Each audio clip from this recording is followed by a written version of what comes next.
Quel a été le message à la mi-temps qui a fait en sorte que les choses ont basculé comme ça? Oui, je pense qu'on était trop timide la première demi.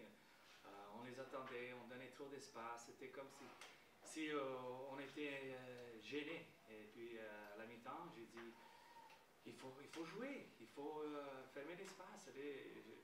Je l'ai poussé un peu, mais à la fin, la deuxième demi, on a démontré que si on est capable de jouer et fermer l'espace à l'autre équipe, on s'est installé dans leur zone et puis on a causé beaucoup de problèmes. Et, il faut prendre cette initiative, surtout à la maison. Je pense qu'on était un peu gênés au début et puis à la fin, on a grandi, surtout la deuxième demi. Mauro, vous les revoyez mercredi ou jeudi. Qu'est-ce que tu peux faire différemment? Et deuxième question, vous avez joué 5 fois contre eux jusqu'à maintenant. C'est toujours l'équipe à domicile qui a gagné les matchs.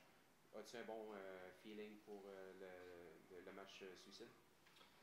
C'est une bonne équipe, tu vois, ils ont des joueurs de qualité, tu vois, un gars comme Jovinko, il faut savoir où il est en tout temps, et je pense que la première demi, on lui a donné trop d'espace. Et puis, aussitôt qu'on s'est installé, on était mieux sur le ballon la deuxième demi, on a été capable de créer des occasions. On s'attend à un match très difficile contre eux, ça c'est sûr. Ils vont être prêts, il faut qu'on regarde les vidéos, d'ajuster certaines choses, et puis c'est bien préparé pour le match.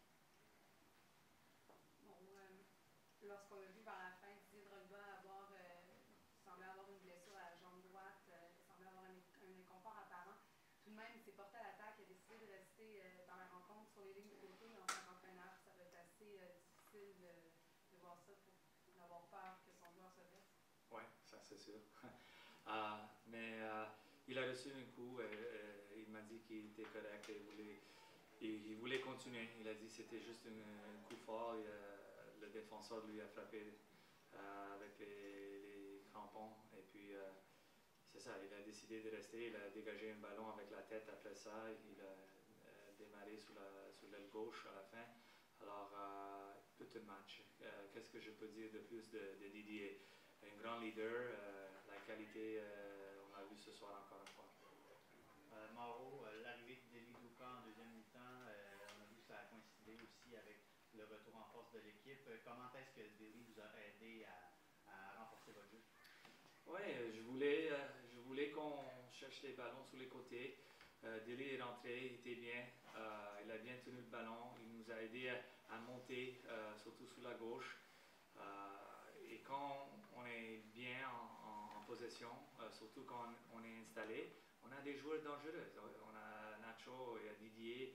Alors si on est capable de bien faire ça, on va avoir des occasions à compter. Et c'est ça que Deli il a apporté la deuxième mi-temps. Jean-François, Brian, Joe.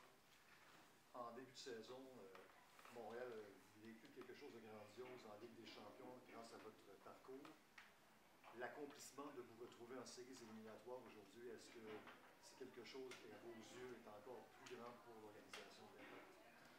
Oui, je pense que c'est un moment spécial pour nous. C'est sûr qu'on a vécu des bons moments avec la Ligue des Champions, mais on joue dans cette ligue, dans l'MLS, et on est là pour essayer de gagner. Et on est dans les séries, et maintenant on sait que tout peut arriver dans les playoffs. Alors, on a un match important contre Toronto, et puis c'est ça, ça commence maintenant, notre chemin pour la finale.